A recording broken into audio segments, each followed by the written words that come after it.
know what the problem is, it's me. You waiting on the boy to fail, then hold your breath and face your death. Cause you play a roulette with each step, I progress, no less. Go ahead and place your bets, cause we know where we at, we know we top tier. Cause all the hate that you bring, we know it stops here. I'm taking off like a rocketeer and stopping here. It's strange how they cannot see the future, but you profit here. Wait up, we gon' always win. Welcome to Fight Forecast. Coming up on Africa's #1 combat sports show, the former UFC middleweight champion Dricus Du Plessis gives his thoughts ahead of the much-anticipated UFC 323 in Las Vegas, the final pay-per-view event for the UFC, by the way. We feature a band of misfits who are no longer fighting just to put food on the table, but instead are now fighting for titles. They are brothers in arms, and we take a look at the biggest stories grabbing the headlines in the world of combat sports. Undefeated flyweight sensation Dakota Ditcheva has officially booked her next fight, continuing her spectacular rise in the PFL. The Manchester native, a back-to-back PFL tournament winner, will face off against decorated Bellator veteran Denise Kielholtz at the upcoming PFL card in Dubai on February the 7th. PFL officials announced the highly anticipated matchup this past Monday. Ditcheva has quickly established herself as one of the promotion's biggest stars. Her performances have even caught the attention of former UFC title challenger Dan Hardy, who recently stated he believes Dakota Ditcheva would beat the legendary Valentina Shevchenko if the two were to fight today. All eyes will be on Dubai to see if Ditcheva can keep her perfect record intact. The UFC lightweight title picture has caused some controversy, with #1 contender Arman Tsarukyan expressing his frustration after the promotion announced Paddy Pimblett versus Justin Gaethje for the interim lightweight title. Tsarukyan was patiently waiting for his shot at champion Ilia Topuria after his win earlier this month, but the champion has elected to take some personal time out. Given Tsarukyan's top ranking, he was widely expected to fight for the interim belt. However, the UFC have instead booked a fight between the 4th-ranked Gaethje and the relatively lower-ranked Pimblett. This decision has not impressed the #1 contender, who now finds himself sidelined while two other fighters compete for the division's temporary championship. UFC heavyweight champion Tom Aspinall has provided a worrying update on the eye injury he suffered during his title defense against Cyril Gunn. Aspinall successfully defended his belt at UFC 321, but was caught with a nasty double eye poke at the end of the first round. Sharing medical records on his official Instagram, the champion revealed a diagnosis of significant traumatic bilateral Brown syndrome, a rare eye disorder. In this rare case, trauma has caused both eyes to look upward when turned inward and limit movement. Despite the serious nature of the injury, Aspinall remains defiant, writing, "Coming to get my revenge on the big cheater." UFC star Michael Chandler stepped away from the octagon for a night, returning to his amateur roots for a competitive wrestling match against fellow MMA veteran Chad Mendes at RAF 3. Both men have accomplished collegiate wrestling backgrounds, with Mendes boasting the stronger pedigree as a two-time NCAA All-American. Despite Mendes having the superior wrestling credentials and Chandler still being active in the UFC, it was Chandler who emerged victorious, winning the gritty positional battle by a score of 4-1. The match even resulted in a swollen eye for Mendes after an accidental headbutt and eye poke. Chandler continues to demonstrate his versatility and competitive fire. The official UFC Brazil social media account caused a stir this afternoon after accidentally leaking a major title fight edition for UFC 324. The quickly deleted announcement claimed a third title fight had been added. A BMF title clash between current holder Max Holloway and former lightweight champion Charles Oliveira. The post, translated from Portuguese, read, "Meeting of thick shells. Max Holloway and Charles Oliveira dispute the BMF belt at UFC 324. It went on to suggest the fight would determine the toughest guy in the UFC in the first event of 2026. While the announcement was immediately removed, the potential matchup has ignited speculation across the MMA world.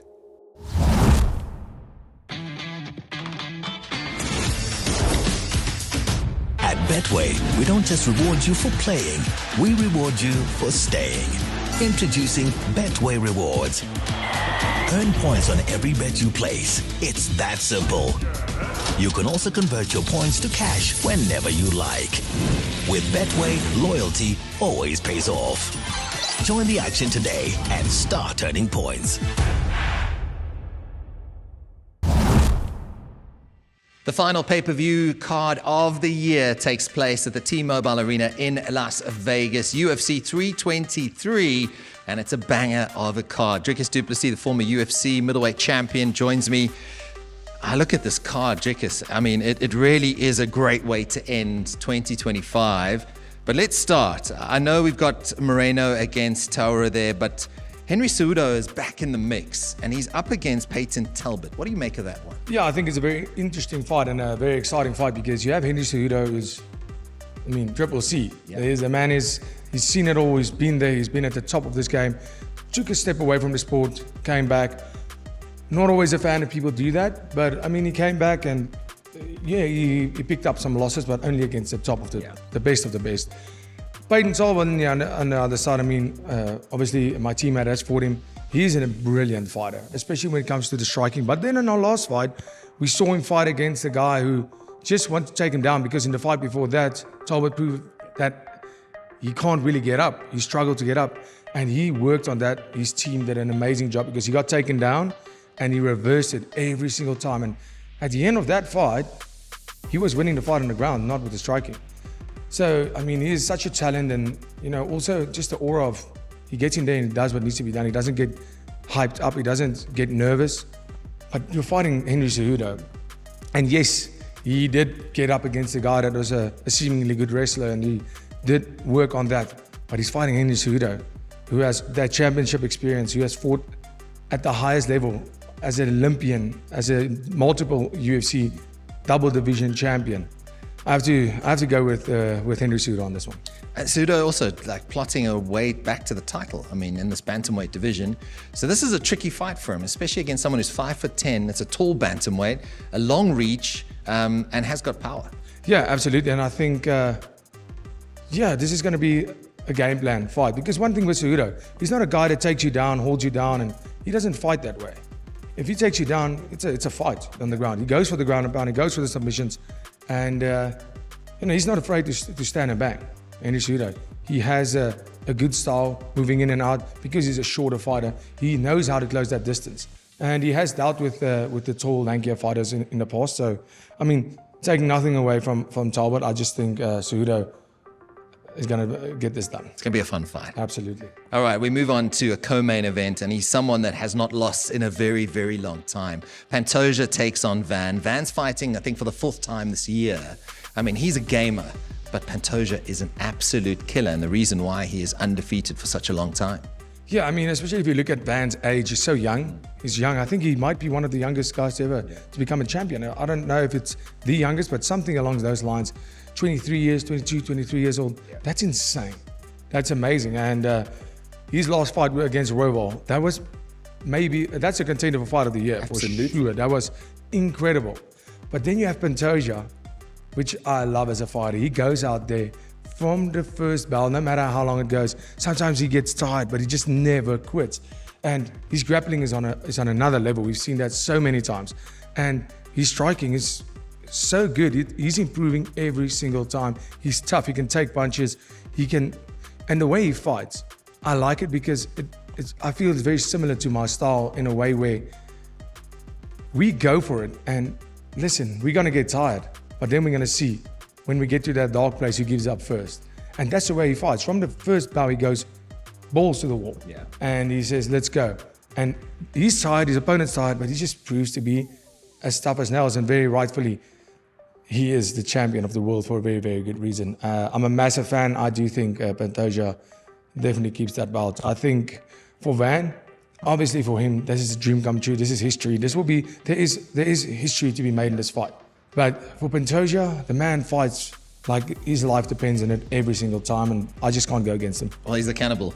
Yeah, Expect absolutely. him to eat up his opponent on that weekend. I think what's interesting is also just when you have not lost in such a long time, how do you sort of keep that hungriness going? If you know what I'm trying to say, Absolutely. When you are at the top for so long and there's many guys that have challenged, but they've been unsuccessful, How do you keep that fire burning? Yeah, I think it depends from person to person. He'll wake up the day and he'll know when it's over. And I think anybody will see when that happens. We've seen that with many athletes. But with Pantoja, if you look at the way he fights in his last fight, it definitely didn't look like he was going anywhere anytime soon. And the thing is with that division, every fighter on any given night, the number 10 ranked guy can fight for the belt and it's going to be a banger. And that's the thing. That's the one thing that with that weight division, all these guys are so highly skilled, and it's not necessarily the one-punch knockout power with other weight divisions. This is skill, and those fighters are so skilled that that's what separates him. That's what separates Pantoja, is the fact that he has that skill. And even some of the fighters, I would say, on a technical level, maybe a bit above him, but he just does. He's the fighter, and that's why he's the champion. I'm going to ask you a question now. Someone asked me the other day, are champions born from trauma? And I disagree with that, because I think champions are born with a championship mindset from day one. And that's what separates them, how they get through that adversity. Yeah, absolutely. And I think any adversity, some people are fueled by trauma. Some people use that as fuel. Other people don't have that trauma to fuel them. And it has to come from something within. I think that's what makes a champion. I think what makes a champion is to wake up every day and deciding that I'm going to be a champion. No matter the downfall, no matter... don't ever think, if you make the decision of I'm going to be a world champion, that now things are going to fall in place. That's when the struggle starts. And every day, no matter how hard yesterday was or today, waking up tomorrow again and saying, I'm going to be a world champion, and facing the day, not just talking about it, facing the day and facing any adversity, any challenge in your life like a world champion. I think that ultimately leads to becoming a world champion. We've seen it with you here, Team CIT. Even before you won the belt, when you walk in here, once you are champion, you almost have this responsibility to lift the game, and that rubs off on all your teammates. Yeah, absolutely. And I think that is the responsibility of any champion, is to be that example and show, listen, you can do it, but you have to be able to, and not be able to, you have to want to, and be willing to do whatever it takes. Dricus, the main event is an absolute banger. Now, these guys are running it back. They've met before, but Merab is on an unbelievable tear, fighting for the fourth time this year. On the verge of history, the machine comes up against Petr Yan, who's also on a tear at the moment. How do you see that one going? Yeah, I mean, if you look at a guy like Merab, he is an incredible fighter. I think I'm such a big fan of his style, how he's improved his striking to match his wrestling. And people, a lot of the fights now, where you see guys holding guys down for a long period of time and just dominating the fight, like myself and with JDM now, 20 minutes of control time. That is dominant performance, but it's not fun to watch. Yeah. I mean, I got bored in my fight and I was in it. This fight this weekend, listen, great performance, but don't tell me as a spectator you enjoy watching that as much as you like to watch a guy like Merab. When he wrestles, it's not boring at all. Yeah. Because he goes in there, he's not wrestling to hold a guy down, he's wrestling to finish a guy, and he just goes. And that's what I love about his style. I think people mistake MMA for, they want to see striking. That's not what we do. That's not why we are MMA athletes. But when you take a guy to the ground, do it in that fashion. Go out there and try to knock him out on the ground. Try to submit him. Just go. And that's what he does. And he just has the gas tank to do that. So I'm a massive fan of his. Petr Yan at the stage looked unbeatable. Yeah. I mean, when he was just at his reign, and it was almost like that fight with Aljamain. He was absolutely destroying Aljamain in that fight. And he was literally playing with him at some stage with the same trips, looking like it wasn't even a match. And then he got that unlucky illegal knee. And after that, the second fight was a very controversial decision. It was a close fight. I mean, it could have gone any way. And it almost felt like Petr Yan fell off kind of. Yeah. And then he started coming back. And I always knew that from him because I spent some time training with him in Thailand a couple of years ago, multiple times actually. He is so good. When you see that guy on the mats, when it comes to grappling, wrestling, striking, the stuff he does, he's really he's very, very good at everything. But, when Merab and him fought, I don't want to be specific, but I do think it was 25 takedowns in the 5 rounds. 25 takedowns in 5 rounds. That is against a guy like Petr Yan that can wrestle, and it's really good at counter wrestling. Yeah, Massive fan of both fighters, but I can't go against Merab. There's no way. I don't think there's anybody right now beating Merab. On paper, on form, on legacy, but this is the fight game. What does Jan potentially do to negate that wrestling? Because he knows what's coming. Well, we've seen Merab take shots. Yeah. We've seen Pierre just knocking guys out. He throws those low kicks extremely well. He throws flying knees. He throws the elbows. He throws the hands in the pockets. If he can stay off the ground, if he can stay off his back and keep Merab off him for a round, that changes everything. The one problem with Merab is he doesn't get tired. So now you stop 5 takedowns, he's not going to get tired. He's just going to keep going. And that's amazing. But Merab likes to run in and throw those big shots. He's done a lot better lately. He uses his wrestling to strike, and that's awesome. People usually use the striking to wrestle. He uses his wrestling to strike, and he catches guys. I mean, look at the Sandhagen fight. And that is where Pierre Jan, both of them are fairly short guys, so I think that helps. But that's where Pierre Jan needs to, I think, work those uppercuts, those elbows on the entry, the flying knees, those kind of things. The risk of the takedown is going to be there. But whether you try these things or not, he is going to shoot for the takedown. And he's probably going to get you down eventually. So go for it. That's my advice to Pierre is go for it. I mean, you have the skills. You have the spinning stuff. You have the spinning elbows. You have the uppercuts, the flying knees. You have all that in your arsenal. Now's the time to use it, because if you're going to wait and try and play it safe, you are going to get taken down anyways. And no stranger to the big event. He's been there, done that. Both of these guys. Oh, it's going to be an absolute banger. Fight. All right, so to recap, we're going with Cejudo to beat Talbott. Yes. We've got Pantoja to keep his belt for yet another year. And of course, then we can't look past Merab. No. Creating history. Yeah, there's no way. Merab is the guy. Last one from me. Looking down at someone like Marvin Vettori, he's on the early prelims.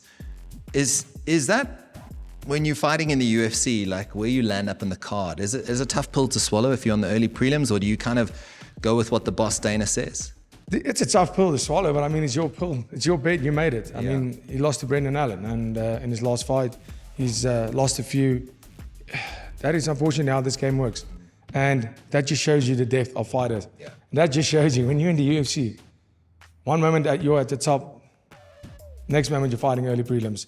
You have to fight for your spot every single time you go out there. Are you paying any attention to Allen at all? I mean, listen, you win 2 fights in a row and come calling out former champions, especially a guy that was on a... I mean, I would love to smash his face in. I would absolutely love it. He's such an idiot. I would love it. But yeah, I mean, to be honest with you, I don't... As a champion, you pick guys, but I only pick the best guy. I always want to fight the best next guy. For me, where I'm at, I don't want a hype fight. I want a money fight. I want the fight that's going to get me to the title the quickest. That's what I want. And if that's what the UFC wants, sure. But I mean, does it really make sense? You know, 2-fight win streak, there's a lot of guys. But like I said, I don't care. Give me anybody. As long as it gets me back to my belt, that's the only thing I'm concerned about, is getting back to my title. Can't wait to see you in action in 2026. But our main focus is on UFC 323. It's happening in Las Vegas at the T-Mobile Arena. Africa is regarded by many as the future of mixed martial arts. The continent has a proven track record of producing world champions like Francis Ngannou, Kamaru Usman, Israel Adesanya, and of course, Dricus Du Plessis. They've all paved the way for many aspiring athletes, so it's no wonder why global promotions have hosted events on African soil. But despite the spotlight being on African talent, the journey to the top is not always an easy road to take. Fighters come in all shapes and sizes.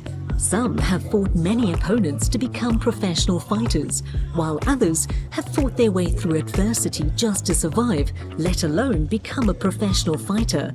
This gym is home for me because, you know, I've been training here since I came here in South Africa. I was training in BIA and then I left, I have to come back, I left, I have to come back again. Whenever I'm here, I feel like I'm home. Yeah, MMA amusawa na ngakwa. Ya bena bulonga zo ngo bulo. Ya musala pena nga donki. Kopi na pena yangwana. East of Pretoria in South Africa is a gym where fighters from all over the African continent have found refuge, a place they can call home. where the misfits, if you like, are no longer fighting for survival, but for titles. We are brothers in arms. That was my dream, to have my own gym, to grow some students, to make a difference in people's life. So you can't play MMA. MMA it's a very dangerous sport. They say train smart, fight easy. I'm saying train hard, fight easy. This band of brothers continues to sharpen their skills each and every day, grinding away with their eyes firmly on the prize, an EFC title and then a contract with an international organization like the Ultimate Fighting Championship. From where we come from, 2 belts, 2 proper belts, Chikaza and Zico, because of consistency, the love I have for the sport. Also, same thing as Chikaza, So, and the 3rd belt is coming soon. Yeah, it's under kunanga pena donkey. It's on a place where a man on line and move out donkey. A banakaya and I sport hour. Banakaya and I sport hour donkey by a man and I be local donkey, coach of Fomenga donkey. See Naza O Nazali donkey, Zapona Jimmy O. To be honest, it done a lot to me because when I came here, I only knew judo because I'm a professional judo. I've done a lot of things on judo. So when I came here, it took me from judo only to where I am now. Now I can knock people out, I can submit, I can kick, I can do a lot of things in MMA. So this is like my father have done a lot to me. The hope is to inspire a new generation of fighters from their home countries, so they too can find hope in a sport that doesn't care where you are from, but can pave the way for a fruitful fighting future. I want the world to know who is Brothers in Arms, where does Brothers in Arms come from, especially to promote more young people, out of the world, because Brothers in Arms, you don't have to have millions or to be part of Brothers in Arms. You just have to be loyal and honest. So that's my dream, to change the people's life. That's my dream. Kicking off the main card, former champ Jan Blachowicz, the slight favorite, takes on the knockout threat of Bogdan Guskov. Guskov is pure danger, but Jan's veteran savvy and grappling defense should see him through to a late decision win. Next is the Olympic king, Triple C Henry Cejudo, looking to derail the hype train of the big favorite Peyton Talbott. Talbott's speed is elite, but we're picking Cejudo to lean on his wrestling pedigree and grind out a shock victory on the scorecards. Then former flyweight champion Brandon Moreno steps in against the undefeated and aggressive Tatsuro Taira. This is a razor-thin bout, with Taira being a slight favorite. Taira's grappling is venomous, and we predict he neutralizes Moreno's boxing to steal a close decision and solidify his contender status. In the co-main event, flyweight champion Alexandre Pantoja is the heavy favorite, defending his belt against the hungry Joshua Van. Pantoja is an absolute monster in the title fights, and while Van will bring the pressure, we're picking the champion to weather the storm and secure a submission victory midway through. Finally, the main event, a high-stakes bantamweight title rematch. Champion Merab Dvalishvili, a huge favorite, faces former champion Petr Yan. Yan is claiming injuries hampered him in their first fight, but Merab's cardio and unrelenting pressure are unmatched. Expect more of the same, with Dvalishvili successfully defending his title by unanimous decision.